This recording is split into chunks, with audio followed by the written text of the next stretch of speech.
We're going to live on. We're going to survive. Today, we celebrate our Independence Day.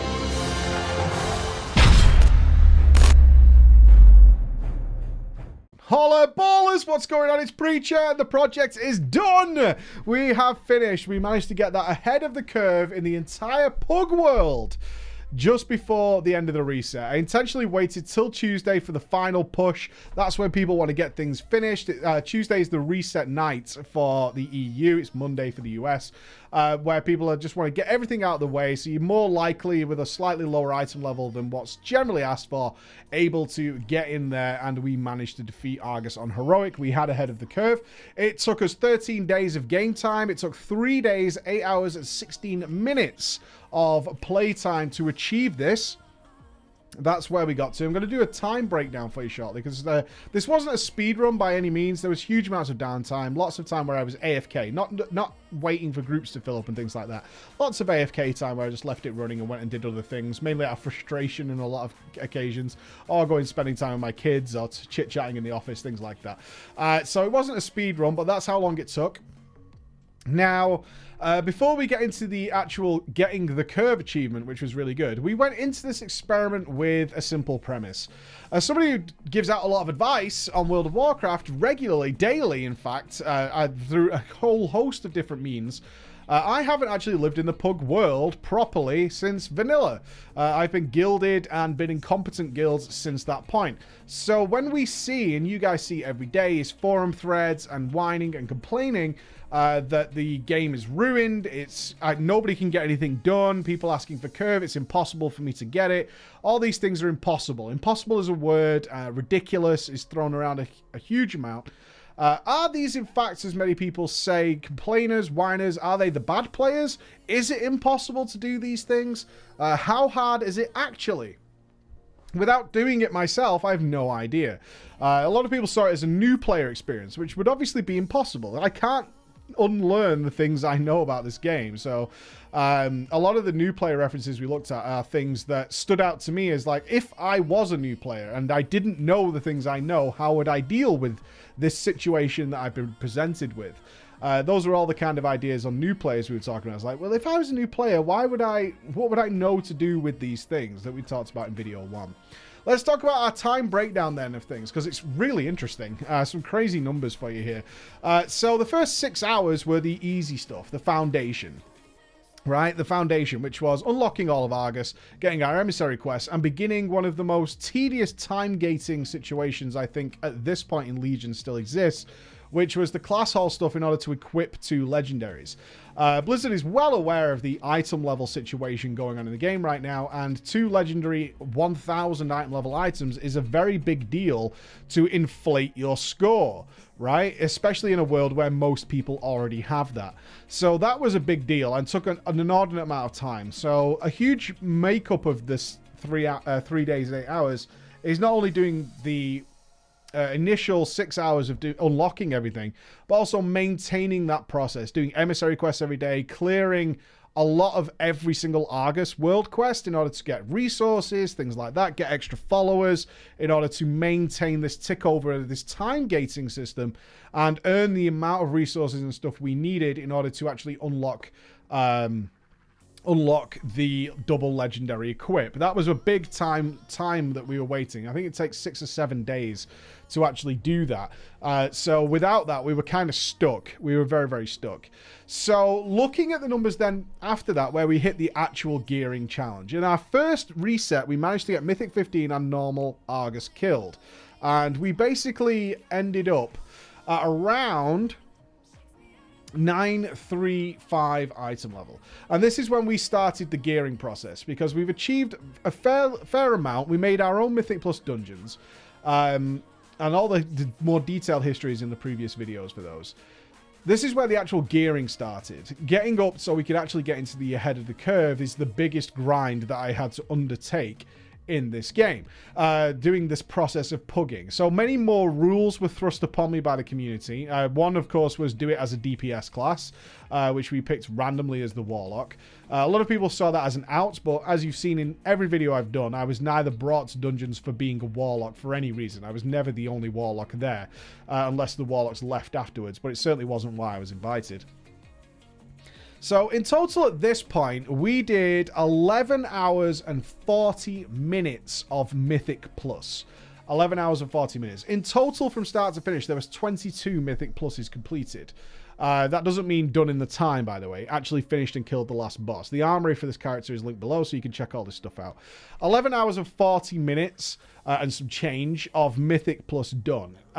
Really interestingly opened my eyes, because I see this regularly as people recommending Mythic Plus as a way of gearing up.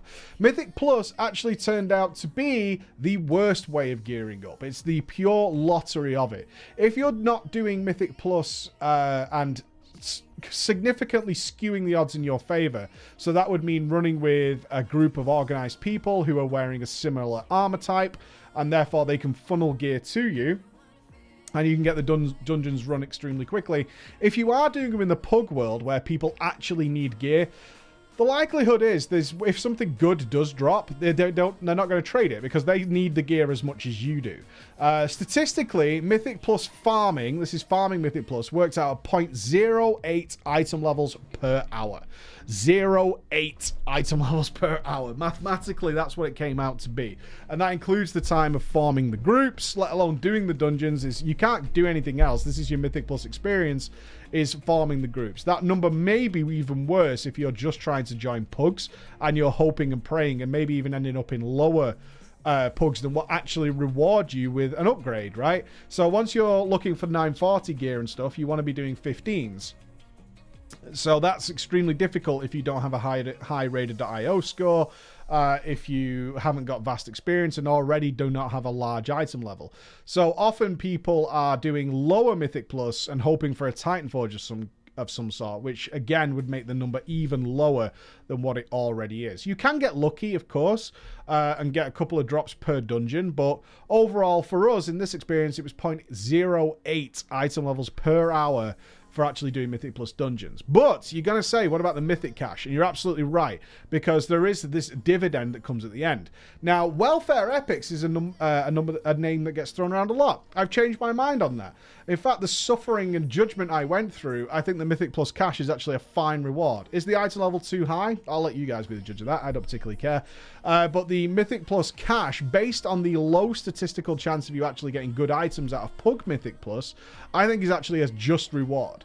Sure, in the Raider world, we see it as ridiculous that we do this content that we consider very easy and get a very high, like, mythic raiding level of reward for it. We see that as ridiculous and very simple, easy welfare content. But on the other side of it, if you look at it through the other side of the glass, is actually some people are like I ended up doing, which is putting like 11 hours into it and getting bog all out of it besides the Mythic Plus Cash.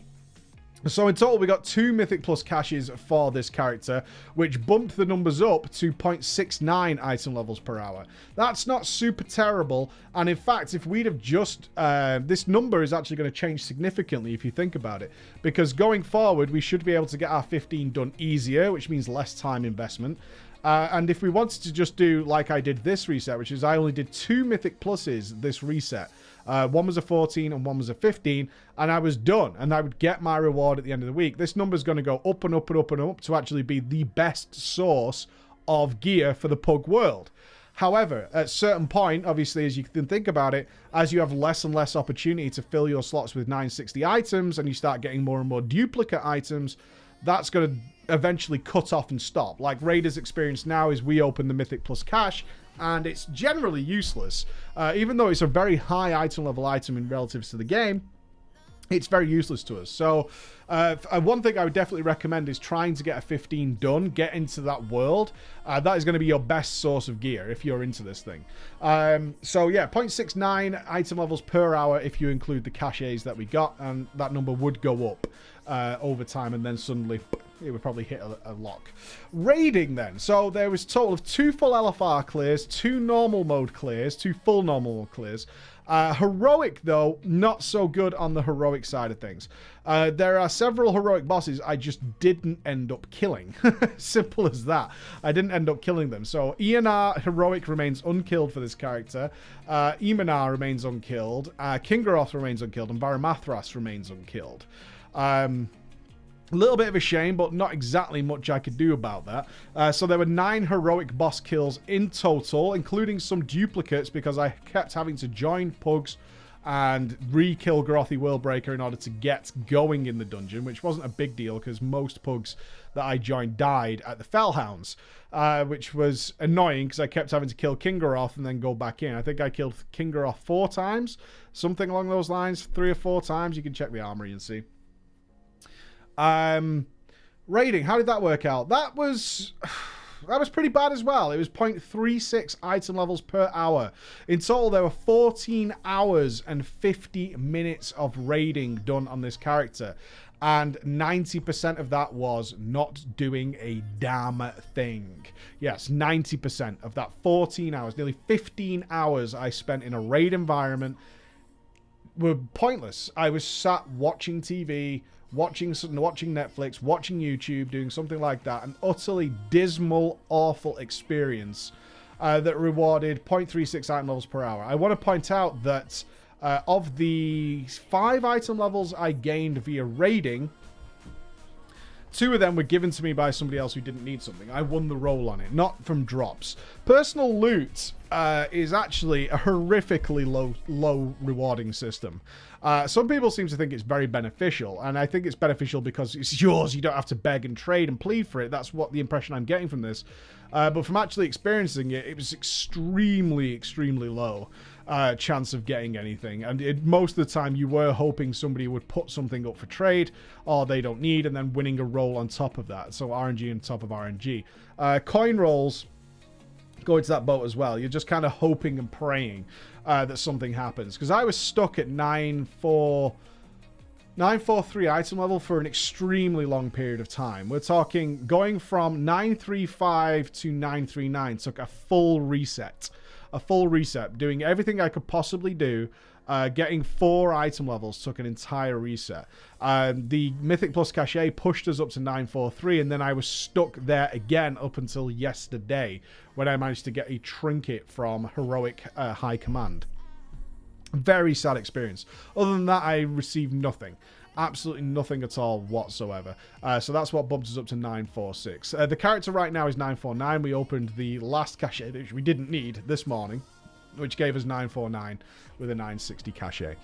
So that's how it breaks down. Just to reiterate, 0.08 item levels per hour, farming Mythic Plus in pugs, awful. I would never recommend farming Mythic Plus to anyone ever again. I've done that a million times, and I see you guys recommending it all the time. Just farm Mythic Plus. It's an endless supply of loot, right? That's what we've been saying. It's really not. It's really not. Unless you skew the group greatly in your favor, it's actually fucking horrible. It's so bad. It's unbelievable. But the cachet is worth it. Get the cachet, at least get that done. Try and get your 15 done if you can. Just be aware that doing many, many, many dungeons is a terrible, terrible idea. Raiding, I mean, 0.36 item levels per hour ain't that bad. But you are hoping on personal loot and, of course, for people to trade loot to you if you're doing this pug experience.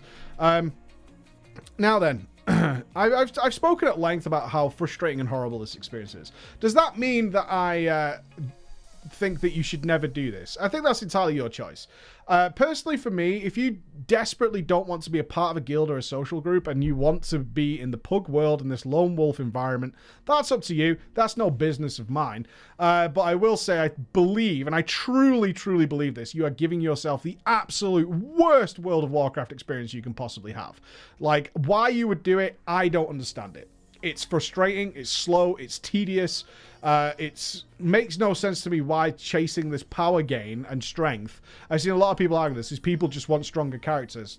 I can get that as a very base idea. But I think at a certain point, once you're investing a lot of time into getting very, very, very little back, I have to ask why.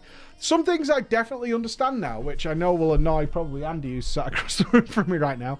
I 100% understand why people buy heroic boosts. 100%. I could, in that 15 hours I spent killing only a few heroic bosses, I could have easily farmed the gold to buy heroic run and not give a fuck about it. But I would never do it. I want to be clear here, I would never do it. I don't understand why anybody would. That's entirely on you. I don't know why you would farm gold to buy power you don't need because you don't do any of the content. I don't understand that. That's not my business. But if I was somebody who was just wanting to have a powerful character in World of Warcraft for some reason, then I could totally see that. In fact, it'd be way more time efficient to do that. Way more time efficient to do that. To just buy it each week and not give a second thought to anything else, like pugging and dealing with pugs or anything along those lines. I totally get it. I can almost somewhat appreciate the Mythic 15, although lesser so. Mythic 15 was tedious and annoying for sure. Was it as bad as the raid experience? No, it wasn't. In fact, once we broke through the 15 barrier, life became much easier. It was just a case of getting it done. Now, the other big question is what's the conclusion here? Does skill have a factor? Well, I kind of got some awesome redemption from this. Going for ahead of the curve, I had nothing. With all the name changes and all the things we had done, I was definitely feeling like maybe I need to... I was starting to get the mindset that other people have, which is maybe I need to farm more gear so I'm more chance. We talked about climbing the ladder. Every item level you get puts you one rung up above somebody else. It's as simple as that. And therefore, at a certain point, I was definitely thinking to myself, maybe I should just farm gear. And my intention was maybe I should just do the Mythic 15s for the next couple of weeks and then not log the character. What am I hoping to get? I know the drop statistics and things are extremely low, so I could easily farm normal. We broke through that barrier. That was pretty fine. And I could just get the Mythic 15 done, and then I could leave the character for a reset, get some more, a couple of 960 items, and then I would easily be 950 plus. It's a pretty simple method when you do that, which would then make my whole life much easier. And I want to say, for anybody who's doing this, is that's the best way to go about it. Spread your time out. There is no reason to throw this much time into it. If you can afford and are willing to let the Mythic Plus caches do their work, which is going to be propping you up against other people. It's worth investing the time to try and get 15 done. Then you can kind of leave the character alone. You're not hoping for much out of raiding whatsoever. So you could do that. But that would be a very dissatisfactory experience, and it was weighing on my mind. I was feeling really low about the experiment at this point. I started off having a lot of fun, because you get this thrill when you start of very easy to acquire, nice, massive power gains, where you are going from like 870 as we did, and very quickly you're in like 910, and your first legendaries are dropping and things like that, and you start crushing the world so ridiculously quickly. And then you hit the mud. Then you hit the mud, and you've got to push your way through it somehow. And I totally get why people give up and go pet battling or transmogging and things like that. Because if you're choosing to live in this world, it's not a nice place to be whatsoever. Ahead of the curve, I looked in the group. I didn't want to start from the beginning again, so I was looking for groups that were like at least Coven or Varamathras, right? I could only really afford to throw 4 or 5 hours at this with work reasons and with family for Tuesday night. So I was like, told my wife, I got Tuesday night, I want to hit this really hard, see what we can do. And let's debunk a couple of things that people spout constantly. Is it impossible to get into heroic groups without curve and needing 960 or whatever item level? Blah, blah, blah. No, that's a total fucking lie. Anybody who tries to tell me that again, I'm just not going to believe, because I got into at least 12 heroic groups with my character. At least 12. It was no problem whatsoever. That's not true. It is impossible to get into the groups who don't need to be there. Yeah, because they don't want you, they don't need gear, they just want to smash through it non-stop. They're not there to gear people up. That's not what they're doing. That's the reality of the situation. Getting into heroic pugs is not a problem. Getting into Mythic Plus is also not a problem. My first Mythic Plus 15 was something that I was invited to. I didn't make that group. I got invited to many other groups at all. You just have to put up with a few declines, and that's not the end of the world. Putting up with a few declines, decline, and then in, that's fine. There's no issue with that at all. So that is totally debunked in my eyes, is this, it's impossible to get anything done. No, it's not. One, I've done it. And two, I did it many times over and just never got the success we were after. Yeah, you've got to put up a lot of a failure, but at the same time, you are asking for a random group of people to deal with content that's not really designed to be pugged, and it can be pugged now. We can overgear it, but not in an easy way. Not in an easy way at all. So I want to put that to rest. I got invited to one group after a while. I was sat with all my... I signed up to so many heroic raids, which is what I recommend you guys do, that I couldn't sign up for any more. And I just wait for them to either decline or delist to sign up to another one. There were so many heroic pugs going that it wasn't hard for me to do that. I would have the next few dungeons that I wanted to sign up for in front of me while I was waiting for the other ones to either delist or decline. And then I would just queue up for the next one as and when that happened. So I got invited to one that was at Coven. Which was kind of cool for me, because Warlocks do well at Coven. And I was feeling pretty confident about it. And it's another thing that's come up through doing this is the reluctance or unknowing ignorance of changing talents. Now, changing talents isn't something that every class has to do by any means, but the unwillingness to even accept that you should change talents is really baffling in my eyes when you're clearly spec'd so incorrectly and it costs you nothing really to change that and to be far more useful. A lot of people are in the same boat of, one, not helping themselves while simultaneously complaining about failure. And it's such a ridiculous hypocrisy that I'm not talking just about not flasking, not fooding, not gemming, not enchanting, and even the cheap stuff, which is still a bonus and costs you nothing at all. But simultaneously not even bothering to like spec in a way that would make you not only do better at this boss, but in some cases and some class cases dominate this boss, to be an absolute ruler of this boss. I noticed that nobody was respecking. Nobody was respecking. Like, every now and again, maybe somebody would Hearthstone to respec and we'd summon them back, and no one ever had a problem with that. So I'm just going to go and respec for the boss. Okay, and we're summoning people in because groups fall apart and all the time and things like that. But there are so many people who just have sort of like a world quest build or an AoE trash build for dungeons, and that's it. And it's really sad because that's a clear lack of knowledge of how your character works. Particularly in Affliction Warlock's case, and most Affliction Warlocks will tell you they respect pretty much every single boss, and they find it annoying how much they have to respec. But there are times when you don't need sow the seeds, for example. And I know I'm going a little inside for those of you who don't understand Affliction Warlocks, but sow the seeds is not really going to help you much on many bosses, and certainly not all other talents. So the lack of respecking was a real eye-opener as to people not realizing the difference specking correctly can make to a kill. It's extraordinary in a lot of cases. It's absolutely extraordinary how much more damage, healing, and damage taken reduction you can get if you spec correctly. You can do so many wonderful things with your character that's untapped potential just because you spec'd at some point and that was it. Really quite sad on that. So I got into Coven, and it was wipe after wipe after wipe, as you guys probably expect. But I held my ground. I sat there because the raid leader was obviously trying to get his curve achievement. That's why he'd made the group. He had got the stones to get his curve achievement. And I was standing my ground. I was like, this is it. If I get kicked or whatever, that's fine. But as you can imagine in Coven, I wasn't really going to get kicked as an Affliction Warlock, so it was really beneficial to me. Eventually, it managed to die, and everybody from the group left besides like 4 people. And I was like, I don't care. I am standing my fucking ground. I am in a raid. There's 2 bosses left. I got this. And Agramar was a really interesting moment to me because the raid leader openly said he wasn't exactly sure how to lead the raid at Agramar. And I was expecting, oh shit, the group's going to fall apart. Nope. No one left. In fact, people chipped in on what to do. The guy knew what he had to do, which was great. I know my role, and this is the case of a lot of players. Like, tanks know what they need to do, but they've no idea what the ranged guys are doing or anything like that, or what the healers are doing. They've no idea.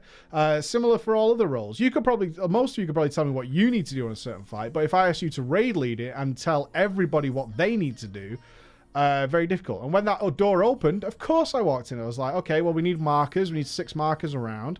Then gave me the option to mark. So I was like, that's roundabout where the ads will spawn, and we need to assign a CC. So suddenly he started putting marks above people's heads to mark, and we pulled and instantaneously wiped. The group fell apart, the group again, and went around like this in circles. And ultimately, like, I started running around, and my entire job was to manage ads. Like, I knew that if on this fight in particular, with the way it works on Heroic, as a Warlock, I can manipulate this, as many other classes can. This isn't Warlock only by any means, but I was going to use my CC in order to ensure that the ads were done as best as they could possibly be done. We did this for about 5 pulls, as you can see there, and it was getting better and better and better and better and better. And then, ironically, I died on the last one because I was running around CCing so many ads. I had to stagger them, fear them, redirect them, mortal coil them, a whole shabazz mixing around. That ultimately the boss caught me with a foe breaker and I died. I was like, you motherfucker. I was like right on the edge of it. What a bastard. But because I'd done so well on the other pulls, like, nobody was bothered. They were like, it doesn't matter. It's fine. And then finally I stood in front of Heroic Argus. And I was like, this is it. We can get this done. This group stuck around. And then I knew as soon as he put in Argus only, there was likelihood of massively overgeared players getting in quick for an Argus kill. We wiped. We had 1 wipe. But it wasn't a terrible wipe by any means. And then the next pull we killed it. And then those last few percentages were just like, oh my god, I'm actually going to finish this challenge. I'm actually going to get it done in a reasonable amount of time, in my opinion. And down it went. Now, this is where it really pays off, and we come back to the premise of this, the skill payoff. So after it was done, I was so relieved. I was talking in the raid chat, and I said, I'm never playing this character again. And then people, I kind of revealed it was me. And a guy whispered me saying, a rogue who was in the group was like, I kind of thought it was you. I kind of thought it was you. And it was revealed to me that the reason I'd been invited was because of my logs. I was like, I have logs? It's not something that had even occurred to me in any way, shape, or form. Any way, shape, or form. That because nothing you do in WoW, really, I mean, it's very rare that something you do in WoW isn't tracked. Or somebody's watching all the time. People are recording their own logs for their own guild applications, or they like logging, or whatever it is. And lo and fucking behold, your boy's got logs. He's got fucking logs, and they're really good. And I didn't know. I had no idea. So not everything I'd done had been logged by any means, but a few bosses had. And it turned out that for my item level, for Argus Normal, I had a 99th percentile log on that fight. 99th percentile. Pretty good. In fact, the lowest log on my record was a 74 on Agramar Normal. That was it. Everything else was above there. And that he said the raid leader was anybody who didn't have curve. He was just taking a quick look at logs for Argus to see whether or not you could do it. And I had a 99th percentile, and that's what got me the invite. What a huge redemption. I can't ask for better than that. It took around... Now, don't say, oh, that's bullshit, blah, blah, blah. I went through a lot of pugs. Like 20-odd pugs in total. And it took the one pug where the raid leader was asked about who he's inviting and understood, in my bit, maybe I'm giving him too much credit, but understood that item level and an achievement doesn't really make anything. But he can actually check whether or not you're a reasonable player rather quickly and easily. And there it was. And I gave that back in spades, and I got a 95th percentile on Argus Heroic for my item level. Of course, I'm not up there with the Mega Boys, but if you're scoring in the 99th percentile for your character, you're probably not shit. You're probably not shit. And I was amazed that that's what got me in, because that was very redemption, because it was playing well that got me there. Eventually, it paid off. In some way, shape, or form, eventually it paid off. And it felt so futile up until that point to have that. But then, all it took was that one time for it to pay off for me, and that's all it takes. It only takes that one time for it to work. Similar to how we got Mythic 15 done, it takes that one time. And this one wasn't luck at all. It was down to just understanding what to do with my character, understand what to do on the fights, the basic understandings, and then just putting that into action. And some angels had logged various things I'd done, and there it was. Those logs are available for you guys to check as well. They're on the screen anyway, but you get the idea. I could sum it up in this way. Like, the Pug experience has been eye-opening. There is a huge amount of exaggeration and bullshit that flies around constantly from people looking for excuses. That was something I expected to find, and I found that. I found that everywhere. Loads of excuses, loads of... I'm not changing my statistic. 4 out of 5 players in this world are catastrophically bad. And you can't escape this world. You can only escape this world by getting everything from it. Eventually. Either by time or luck, you'll get everything from it that you want. Over a certain amount of time, you will pick up all the 960 gear from your cache that you can possibly get. You can get your curve achievement, as I have done, and then you will get straight into those groups that are smashing curve. And then guess what? Blizzard's going to reset the whole fucking thing and bring it down, crashing down on your head. I've changed my mind about a lot of things. Mythic Plus farming is not something I would recommend to anybody who's gearing up. If you are looking to get gear quickly, I think you're generally going to struggle. Intentional or not, the gearing system from the Pug world is ludicrously bad. Ludicrously bad. You are investing so much time and, for many of us, so much effort to get nothing. To get absolutely nothing at all. And that's really sad as well. My advice, as always, is find a group of friends. Find a group of friends. Look for an organized guild. Don't have to be Mythic Raiders. And I think this is the next excuse people throw out there. Is like, well, I don't want a Mythic Raid. No one's asking you to Mythic Raid. There are tons and tons of guilds out there that do Heroic for fun on a side on a weekend. Even my guild still does it. We have 2 teams that farm Mythic Argus. But my guild still does Heroic for the Bants on a Friday or something like that. Most guilds do because they've got alts too. Those are the guys you want to look for. Get involved, do whatever. Get organized instead of this sporadic nonsense, because I truly, truly believe that this is the worst World of Warcraft experience you can give yourself. And in my opinion, if you're in there, you're kind of choosing to be in there. And I don't get it, but that's up to you. That's up to you. Thank you so much for watching and joining me on this little adventure. I'm up to doing other projects, but I'm going to leave it to the Patreons to decide. So thank you very much. Bye-bye.